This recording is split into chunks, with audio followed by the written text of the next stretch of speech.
FlightSimBuilder just revealed their new G1000 TNxi. It does way more than just replicate a G1000. This new avionics suite actually unlocks a variety of planes in the simulator. FlightSimBuilder did send this G1000 TNxi out for review, but they haven't had any insight into this video and won't see anything before it goes live. We're going to look at what this thing can actually do, and it's way more than your typical G1000 unit. Plus I'll show you the updates compared to the original FlightSimBuilder G1000, and there's some pretty interesting stuff there too. So we just got this package in from FlightSimBuilder.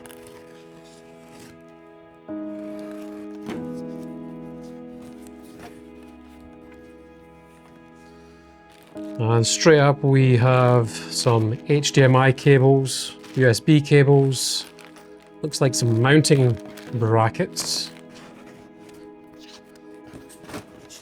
Fairly simple packaging and a bit of a design change. This straight away feels like a massive step up from the original, just in terms of looks alone.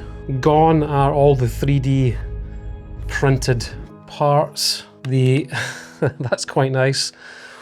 Look, we're going to go into this a little bit more in depth throughout the video, but this, I would call this a major step up on what we got originally. So I'm very excited to get this swapped out onto the big simulator, get testing it for a few weeks, and then we'll continue on with the rest of this video. So what we're going to do now is move the entire simulator out, and then we're going to swap out these original FlightSimBuilder G1000s for the new ones, which are sitting just over there. So this is essentially what we are swapping in here.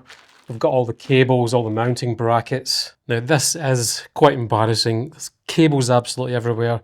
Unfortunately, it does always end up like this with me anyway. And I always say, you know, I'm going to sort it out, and I never really do it. So first thing we're going to do is take out some of these cables. So take out the HDMI on both, the power supply on both, and both USB cables.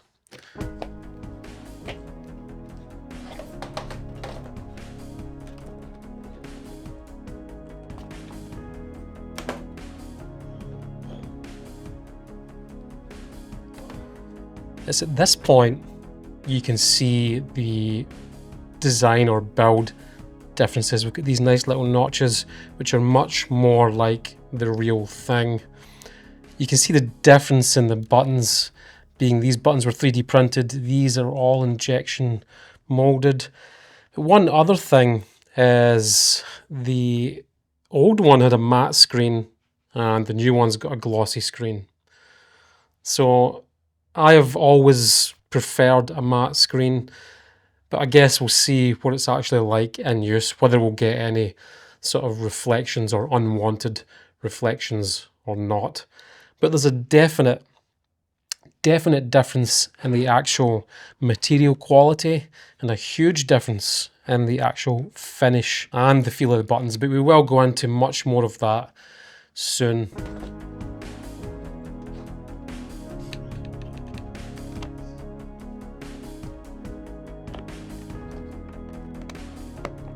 But overall, very easy to mount, super solid once they're in, and let's get these things up and running. So we just got these fixed up and they seem to be up and running. I haven't downloaded the new software yet, but there's already a couple of things that we'll need to point out going forward, and I'm going to do that in a couple of weeks once I get some proper time. Before we dive any deeper, here's something important. There are two options, touch and the non-touch version. The one I've got here, the one you can see on the sim, that is the touch version, and that distinction matters more than you might think. Both versions will replicate a G1000, but they'll also do steam gauges. Now here's where it gets interesting. If you've got the touch version, you'll also get the G3X, and coming soon, hopefully this month, is the G600. If you want to take it further, there's an additional add-on for the GTN750, but there's a bit of a downside to that 750, and we'll talk about that in a minute. This whole basket of avionics is actually pretty exciting. One thing that gets stale about having a simulator that's so sort of dialed in like mine is I'm kind of limited in what I can fly. That's if I want to keep it somewhat accurate and natural feeling. But now that I can use the G3X or the steam gauges, this really opens up things for anyone with this kind of setup. Now about that GTN750, this is a third-party add-on by TDSSim. It'll cost you about an extra 75 US dollars. However, and this is a big however, it's an absolutely fantastic addition. The third-party software is fairly easy to install and it works seamlessly. I'm only scratching the surface with it at the moment, but the 750 might be one of the most intuitive avionics systems I've used yet. It's super fun in the sim. And when you couple it with, say, the Steam Gauges 6-pack, then run the 750 on the MFD, it links up with Navigraph and it's just extremely deep. I'll leave a link in the description and I highly suggest you go check that out. So that's what the new G1000 TNXi does. It's basically the Swiss Army knife of G1000s. As for the non-touch version, you're going to lose out on the G3X and the upcoming G600 and the 750 if that actually interested you. But there's also two clear price points, both for touch and non-touch. But we'll look at the pricing in a bit after we talk about the build quality. And this is where they've really stepped it up. There's quite a few changes here compared to the older model, and some of them are pretty significant. First off, all the knobs and the main casing are now injection molded. This is a huge step up in quality. The knobs also have a slightly more refined feeling, but retain that similar tactile click on rotation. The soft keys along the bottom remain almost the same, and that's a good thing. They have really bright backlighting, which is beautiful, but they now have this soft click at the end of the travel, and I really like that addition. Speaking of the backlighting, the full panel is now backlit. Now, it's not quite as even across the board as the soft keys. It's also a little more dim, and in some sections the backlighting falls off a little bit. I have two panels that you can see here and it's slightly different on both of them. So I think there might be some variance in where the LEDs are placed. Overall, I love the addition of the backlighting. Next up are the screens. These can be run at up to 75 Hz. At a resolution of 1024 by 800. I believe this is pretty close to what the original Garmin runs in terms of resolution. And from normal viewing distances, it's sharp. But there's something I'm not a massive fan of here, and that's the glossy screens on this touch version. They're really quite reflective, and I did share this feedback with FlightSimBuilder, and they mentioned it's a technology limitation with the touch displays. But just take that into consideration if you sim in a bright environment. You might end up with a little bit of reflection. The displays also show some edge backlight bleed. Now, it's not much, but both displays show varying amounts in different areas. When the displays are on and fully lit though, it's hardly noticeable. Now, this is being quite picky, but as budget friendly as these displays are, you're still spending a fair amount of money on sim gear and you should know about stuff like this. Software wise, there's not much to it. It just works, almost plug and play. If you're an X-Plane user, there is some poking around with G1000 textures to get rid of the bezels on the pop-outs, but that's all well documented on the website and fairly easy to do. It's also worth pointing out that if you do plan to use touchscreens, you'll need to run Microsoft Flight Simulator Pop-Out Panel Manager and enable the touch operation to get them working properly. It's time to talk about the money. I mentioned two options, touch and non-touch. The non-touch will set you back $750 US, and the touch version is $850. So for the non-touch, that's a $100 increase from the previous version, and for the touch, that's a $200 increase.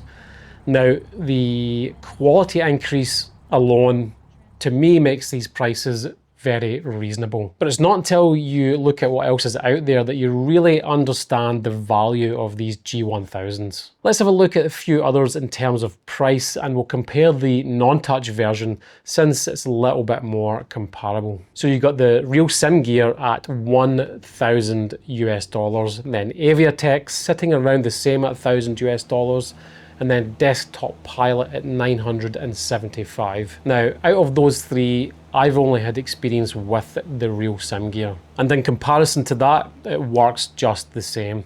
The build quality is slightly different. FlightSimBuilder has much nicer soft keys, while the real sim gear has nicer feeling rotational knobs and slightly more even backlighting. For the rest of it between those two, I'd say it's comparable. So what do I think about the value here? Well, these are the cheapest G1000s available that I certainly know of. Unless you go down the route of a knobster and a touchscreen, but that's an entirely different experience. So yeah, these are the cheapest, and in that sense you can't argue with the value because it's there. Not only that, they don't feel like a cheap product. The manufacturing on these has really stepped it up. I know there's been a small price increase to go with that, but I think the size of the step up in terms of product quality outpaces that increase. Now, if you're in the market for one of these, you might be on the fence about whether to get the touch or the non-touch. And I've got a few thoughts on this. If you're fairly sure you only want the G1000 function, just save yourself the money. Buy the non-touch. You're also going to get that matte display with better color retention off axis. And I think in that sense, it's just the better option. If you're not sure and flying a few extra planes kind of tickles your fancy a little bit, absolutely get the touch. For an extra $100, you can have a fairly authentic experience across multiple aircraft types, and it works pretty well. Not only that, the fact that you can change profiles on the fly, it's just easy. But maybe that's not the question you've got. Maybe you're thinking, do I even need a G1000? The physical G1000s boil down to one thing: physical touch and operation. You need to be looking for that for something like this to make sense. And finally, buying just one of these, it does feel a little bit awkward. Having two certainly makes it feel complete. I personally would either have two or none. Having your physical PFD in front of you and then your MFD on the screen behind, it just feels a little bit weird. Unless you want to fly something like the G3X, and for that it's perfect. Overall, FlightSimBuilder has made a large leap in terms of finish and build quality. That's super clear from what I've seen so far. Not to mention the added features on the touch version. The software is now mature and solid. Customer service, as far as I can see, looks top notch. And even with the price increase, these are still the best value G1000s you can get. It's hard to look past them if you're in the market for a physical avionics setup. But take the time to think through why you might be buying this, because there are other cheaper alternatives, like a few touch displays and Air Manager and a knobster. And a setup like that works quite well. To make sense purchasing something like this, the full G1000 physical units, I think you need to be craving that full tactile experience. That's where the G1000 TNXi from FlightSimBuilder just makes sense.